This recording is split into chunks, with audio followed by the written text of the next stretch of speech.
Hi Sagittarius, this is Jov. Welcome ba sa ating channel. By the way, Sagittarius, this is your timeless reading. Gamitin ng reading na ito bilang gabayin lamang. Kung naka-resonate kayo, comment down. Tandaan, Sagittarius, ito ay general reading. Kunin nyo lang po kung ano naka-resonate sa iyo. This is for you, Sagittarius.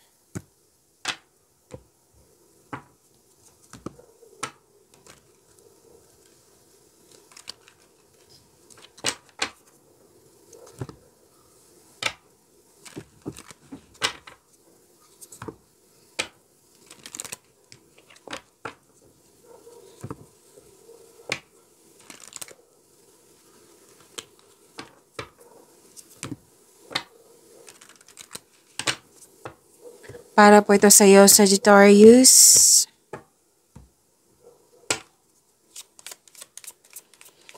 Maraming salamat po sa inyong patuloy na suporta, sa mga nag-donate, sa mga hindi nag-skip ng ads. Maraming salamat po. Sa mga hindi pa nag-subscribe, subscribe na po kayo at click bell notification para malaman nyo na may bago tayong video. Para po sa mga gustong magpa-reading po, comment po kayo ng personal reading. Again, comment kayo ng personal reading and check my reply sa comment section.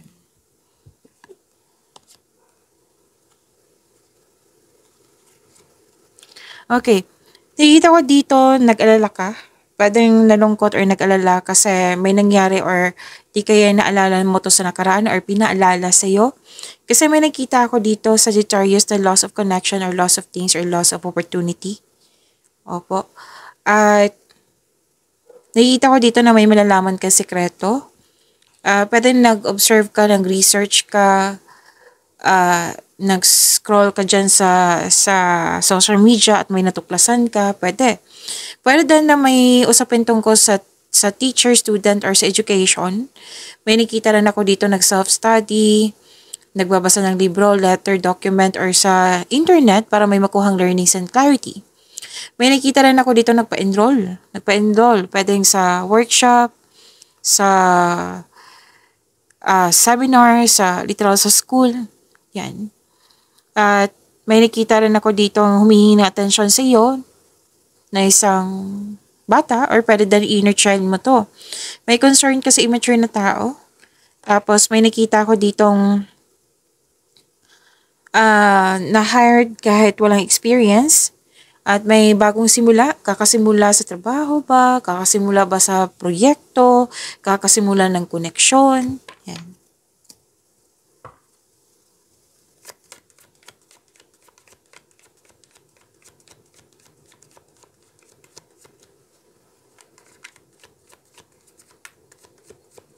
Energy po ni Sagittarius.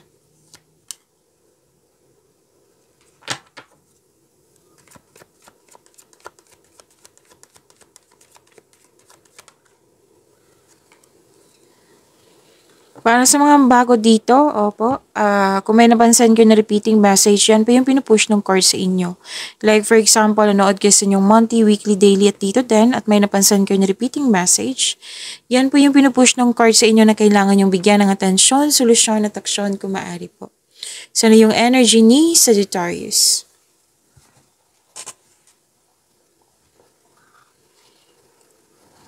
Okay. So, this is growth and expansion. Wow, ang ganda naman. Lahat ng signs gusto nito, growth and expansion. May collaboration din ako nakikita dito. Makikita mo na ang mga bunga ng iyong pagsisikap, ngunit maging mapagmasid. Kung may plano ka na, this is a time na gawin mo na ngayon. So, this is a go signal po. Nakikita ko naman dito na bibigyan mo ito ng aksyon. Oo, yung matagal mo ng plano ha, nakita ko dito, matagal mo ng plano for your growth, binigyan mo siya ng aksyon. And may posibilidad na maglakbay kayo or ituloy mo ng matagal mo ng plano para mag-abroad, para doon ka na magtrabaho. Pero kung nasa abroad kayo, pwede din uuwi kayo or maglipat country. Pwede.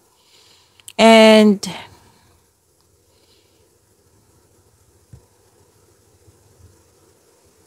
vacation, may nakita rin ako vacation. May group activity. A-attend kayo ng group activity. Pwedeng reunion, pwedeng party. Any kind, basta may grupo dito na nag-participate po kayo.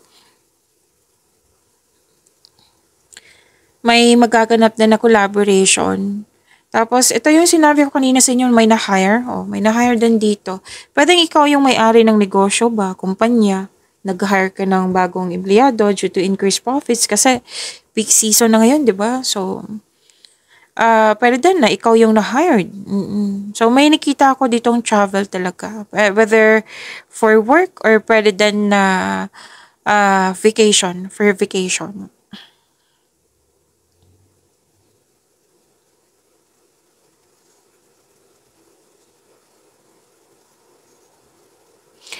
Okay.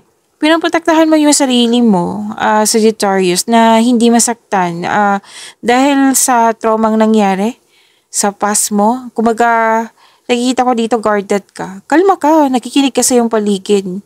Oo, kasi may ano dito nagbabalanse ka sa choices ng buhay, nag-iisip ka muna bago magdesisyon.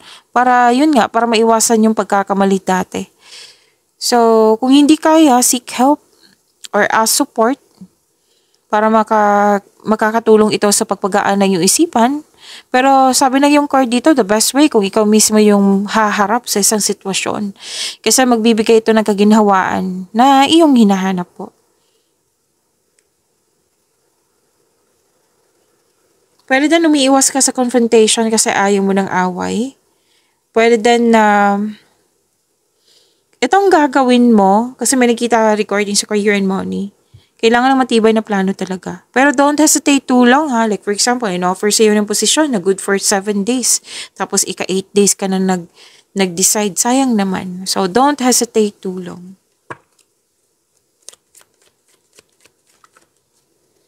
This is about your career and money.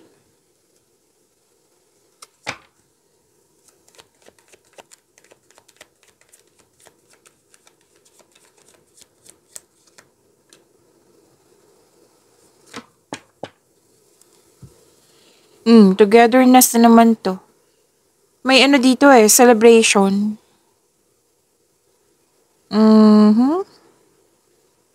Yeah, celebration. Pwede din nagpatayo ka ng structure, business ba or bahay ba. May nakita kong ganyan.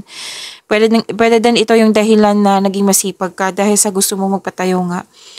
At andito pa rin yung bakasyon. Yes, andito pa rin yung bakasyon. Andito pa rin yung travel. Pwedeng business travel to or bakasyon nga. At may magaganap na celebration kasi na tapos na, nabuo o nakumpleto na yung mga ginagawa nyo.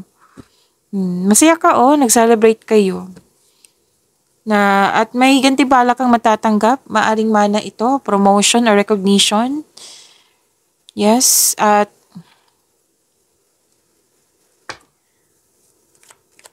recognition, nandito din po. You're feeling powerful and enjoying being recognized in your workplace, kung saan ka man ngayon. And you're creative and enthusiasm. Oo. Ito yung pinaka-importante. Yung important part of your success, yung pagiging creative and enthusiasm. Magaling kayo sa mga ginagawa nyo, sabi ng iyong card.